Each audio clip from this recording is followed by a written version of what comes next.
चलिए, आज का जो हमारा टॉपिक है वो है प्रस्तावना या उद्देशिका, या उसी को इंग्लिश में प्रियम्बल भी कहते हैं। मतलब भारतीय संविधान का प्रस्तावना यानी प्रियम्बल ऑफ इंडियन कॉन्स्टिट्यूशन।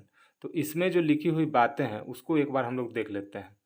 तो हमारा जो प्रियम्बल है उसमें क्या लिखा हुआ है, हम भारत के लोग भारत को एक संपूर्ण प्रभुत्व संपन्न समाजवादी पंथ निरपेक्ष लोकतंत्रात्मक गणराज्य बनाने के लिए तथा उसके समस्त नागरिकों को सामाजिक आर्थिक और राजनैतिक न्याय, विचार अभिव्यक्ति विश्वास धर्म और उपासना की स्वतंत्रता, प्रतिष्ठा और अवसर की समता प्राप्त कराने के लिए तथा उन सब में व्यक्ति की गरिमा और राष्ट्र की एकता और अखंडता सुनिश्चित करने वाली बंधुता बढ़ाने के लिए दृढ़ संकल्प होकर अपनी इस संविधान सभा में आज तारीख 26 नवंबर 1949 ईस्वी मिति मार्गशीर्ष शुक्ला सप्तमी संवत 2006 विक्रमी को एतद द्वारा इस संविधान को अंगीकृत अधिनियमित और आत्मार्पित करते हैं।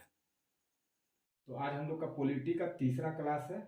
इससे पहले दो क्लासों में हम लोगों ने पहले क्लास में एक्ट्स पढ़े थे जो कि अंग्रेजों ने पारित किए थे अपना शासन को मेंटेन रखने के लिए। भारत के अंदर 15 एक्ट्स थे, उन्हें हम लोगों ने देखा। उसके बाद हम लोगों ने संविधान सभा के बारे में देखा और संविधान सभा ने जो संविधान बनाया हमारा उसके बारे में देखा। और आज हमारा जो टॉपिक है सो है उद्देशिका प्रस्तावना, या इसी को इंग्लिश में प्रियम्बल भी कहते हैं। ठीक है, तो प्रेजेंट टाइम में जो है प्रियम्बल, अभी जो हम प्रियम्बल देखते हैं वो 42वां संशोधन 1976 के होने के बाद का स्वरूप है। इससे पहले का स्वरूप कुछ अलग था, लेकिन 42वां संशोधन जो 1976 में हुआ था, आपको पता होगा 1975 में इमरजेंसी लगी थी, उसके एक साल बाद 42वां संशोधन जो हुआ था उसके अनुसार कुछ शब्दावली इसमें जोड़ी गई। कुछ 42वां जो अमेंडमेंट यानी संशोधन हुआ था हमारे संविधान का, उसमें 3 जो शब्द जोड़े गए थे वो थे समाजवादी, पंथ निरपेक्ष और राष्ट्र की अखंडता। ठीक है, लिखित संविधान जो हमारा है वो किस देश की देन है? फ्रांस की देन है। तो हम लोगों ने देखा कि प्रस्तावना जो है उसे संविधान की कुंजी कहा गया है। और हमारे प्रस्तावना के अंदर यानी प्रियम्बल के अंदर 3 प्रकार के न्याय की बात कही गई है, जैसे कि सामाजिक न्याय, आर्थिक न्याय और राजनीतिक न्याय।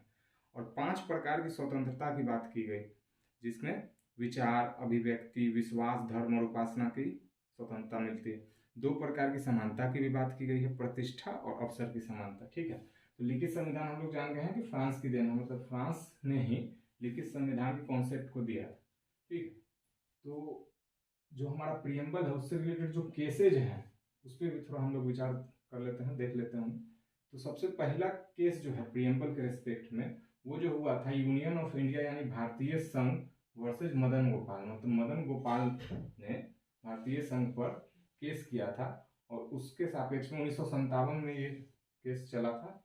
और इसके सापेक्ष में जैसे कि सुप्रीम कोर्ट ने यह फैसला दिया कि प्रियम्बल को कोर्ट में चैलेंज नहीं कर सकते, मतलब प्रियम्बल पर आप सवाल नहीं उठा सकते हैं न्यायालय में। दूसरा जो केस हुआ वो था बेरूवारी केस, जस्ट 3 साल बाद यानी कि 1960 में हुआ था। इसमें कहा गया सुप्रीम कोर्ट द्वारा कि प्रियम्बल कॉन्स्टिट्यूशन का पार्ट नहीं है।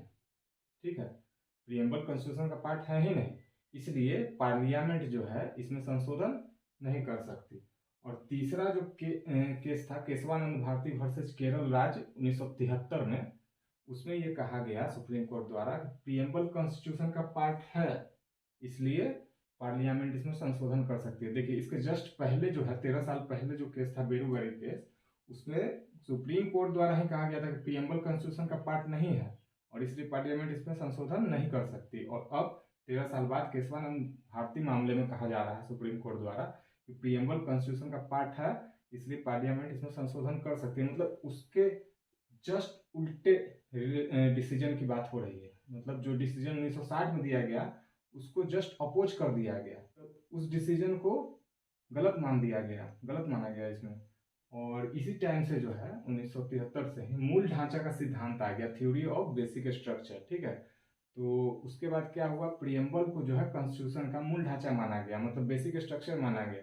और ऐसा कहा गया कि पार्लियामेंट इसमें संशोधन तो कर सकती है लेकिन नकारात्मक संशोधन नहीं कर सकती है। ठीक है।